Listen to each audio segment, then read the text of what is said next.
அஸ்ஸலாமு அலைக்கும். Welcome to Uma's kitchen. இன்றைக்கி நாங்கள் நோம்பு கஞ்சி ரொம்பவே சிம்பிளாக, ரொம்பவே குயிக்காக, ரொம்பவே டேஸ்ட்டாக எப்படி செய்கிறேன்னு சொல்லித்தான் பார்க்க போகிறோம். இன்றைக்கி கஞ்சி செய்கிறதுக்கு நான் ஒரு கப் அளவுக்கு பச்சரிசி எடுத்திருக்கிறேன். நீங்கள் எந்த அரிசி எடுத்தாலும் சரி பச்சரிசியாக எடுத்துக்கொள்ளுங்க. இந்த ஒரு கப் அரிசியில் ஒரு 5 பேருக்கு பெரியவங்களுக்கு குடிக்கக்கூடிய அளவுக்கு கஞ்சி செய்யலும்.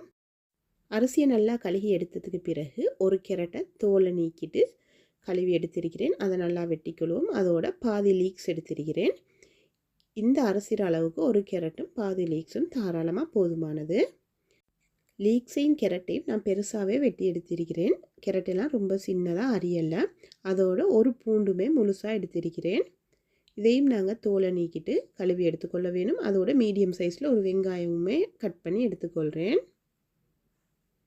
இப்போ பாருங்கள், ஒரு 3 கொத்து கருவேப்பிலையும் ஒரு 2 பச்சை மிளகாவும் சேர்த்திக்கொள்ள வேணும்.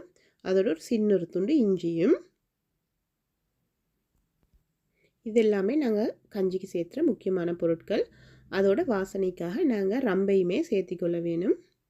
ரம்பையும் சேர்த்து செஞ்சால் தான் கஞ்சிர வாசனையை ரொம்ப நல்லா இருக்கும். இப்போ ப்ரெஷர் குக்கரை நல்லா காய வச்சு எடுத்திருக்கிறேன். ப்ரெஷர் குக்கர் நல்லா காஞ்சதுக்கு பிறகு தேவையான அளவுக்கு எண்ணெய் சேர்த்திக்கொள்கிறேன்.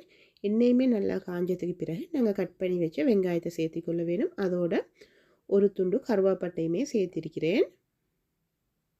இதெல்லாம் நல்லா வதங்குற இந்த டைமில் நாங்கள் ரம்பையும் கருவேப்பிலையும் சேர்த்திக்கொள்ள வேணும். அப்போ தான் வாசனை வந்து நல்லா இருக்கும். நாங்கள் ரம்பையை எப்போவுமே எண்ணெயில் போட்டு நல்லா வதக்கினா தான் அதில் வாசனை வந்து எங்களோட சமைக்கிற கறிக்கும் சரி சோத்துக்கும் சரி நல்லாவே இறங்கி நல்லா இருக்கும்.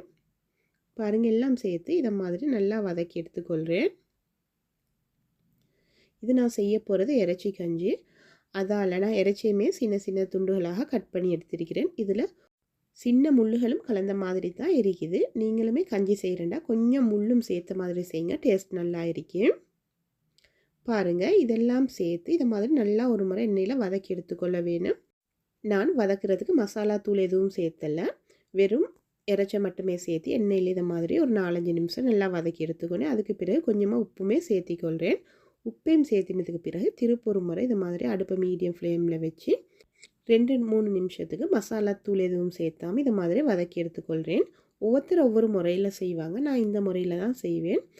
அதுக்கு பிறகு நான் ஆல்ரெடி காட்டின அந்த சின்ன இஞ்சி துண்டையுமே கிரேட் பண்ணி சேர்த்திக்கொள்கிறேன். அதோட கொஞ்சமாக சரக்குத்தூள், கொஞ்சமாக மிளகாய்த்தூள், கொஞ்சமாக மிளகுத்தூள் எல்லாம் சேர்த்துட்டு இதை மாதிரி நல்லா இப்போ பிரட்டி விட்டு வதக்கி எடுத்துக்கொள்ள வேணும். நாங்கள் கஞ்சி செய்கிறதுக்கு வந்து எப்போவுமே மசாலா தூள் எல்லாம் குறைவாக தான் சேர்த்திக்கொள்ள வேணும். சிலவங்களுக்கு வந்து நல்லா காரசாரமாக கஞ்சி குடிக்கிறதுக்கு பிடிக்கும். அப்படியானவங்க கூடுதலாக மிளகாய்த்தூள், மிளகுத்தூள், பச்சை மிளகாய் சேர்த்திக்கொள்ளலும். நான் வந்து எப்போவுமே கஞ்சிக்கு காரம் குறைவாக தான் சேர்த்துவேன். அதோட நான் தக்காளியுமே வெட்டி வச்சுருந்தேன், அதையும் சேர்த்திக்கொள்ள. நீங்கள் தக்காளியுமே ஒரு மீடியம் சைஸில் 1-2 வரைக்கும் சேர்த்திக்கொள்ளலும். இப்போது நாங்கள் சேர்த்திக்கிற தக்காளியுமே நல்லா வதங்க வேணும். தக்காளியுமே எண்ணெயில் நல்லா வதங்கி நல்லா கரைஞ்சி வர வேணும். பாருங்கள், தக்காளியுமே நல்லா வதங்கி இருக்குது. இந்த ஸ்டேஜில் நாங்கள் கட் பண்ணி வச்ச கேரட்டையும் லீக்ஸையும் சேர்த்திக்கொள்ளுவோம். கேரட் லீக்ஸ் எல்லாம் ரொம்பவே குயிக்காக வெந்துடும் ப்ரெஷர் குக்கரில் நாங்கள் அவிச்சு எடுக்கிறதால. அதோட கஞ்சிக்கு ரொம்பவே ஸ்பெஷலாக நாங்கள் சேர்த்த வேண்டியது தான் வெந்தயம். வெந்தயம் 1 ஸ்பூன் அளவுக்கு சேர்த்திக்கிறேன். அதோட உரிச்ச பூண்டையுமே சேர்த்திக்கிறேன். அதோட 2 பச்சை மிளகாயும் சேர்த்திக்கிறேன். இப்போ இதெல்லாம் சேர்த்து இதை மாதிரி ஒரு முறைக்கு பிரட்டி விட்டு எடுத்துக்கொள்வோம்.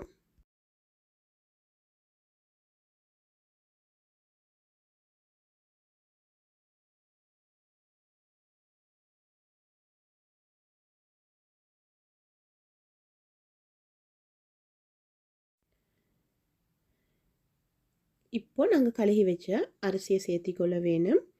நான் ஆரம்பத்தில் சொன்ன மாதிரி தான் நீங்கள் எந்த வெரைட்டியான அரிசியாக இருந்தாலும் சரி கஞ்சி செய்யலும். ஆனால் பச்சரிசியாக பார்த்து தான் எடுத்துக்கொள்ள வேணும் கஞ்சிக்கு. பச்சரிசியில் கஞ்சி செஞ்சால் தான் கஞ்சி ரொம்பவே நல்லா இருக்கும்.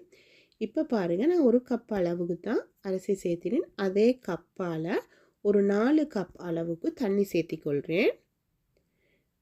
நீங்கள் வந்து தண்ணியை குறைவாக வச்சு ப்ரெஷர் குக்கரில் வேக வச்சு எடுத்தீங்கன்னு சொன்னால் சில நேரம் எங்களோட கஞ்சி வந்து அடி பிடிச்சிடும்.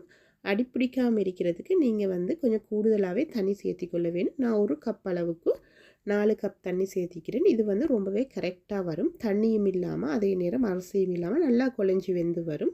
இந்த ஸ்டேஜில் நான் வந்து உப்பையும் பார்த்து உப்பையுமே சேர்த்திக்கொண்டேன். இப்போ ப்ரெஷர் குக்கரை மூடியை போட்டு மூடி நல்லா வேக வச்சு எடுத்துக்கொள்ளுவோம். இப்போ பாருங்கள், ஒரு 6 விசிலுக்கு நான் வேக வச்சு எடுத்திருக்கிறேன். எங்களோட கஞ்சிக்குரிய அரிசி வந்து எந்த அளவுக்கு பர்ஃபெக்டாக வெந்து வந்திருக்குதுன்னு சொல்லி. அடிப்பிடிக்காமல் அதே நேரம் தண்ணியும் இல்லாமல் நல்லா குழஞ்சி வெந்திருக்குது. இதை நாங்கள் இப்போ வந்து நல்லா கடைஞ்சி விட்டு எடுத்தால் எங்களோட கஞ்சிக்குரிய அரிசி வந்து ரொம்பவே சூப்பராக ரெடி ஆகிரும்.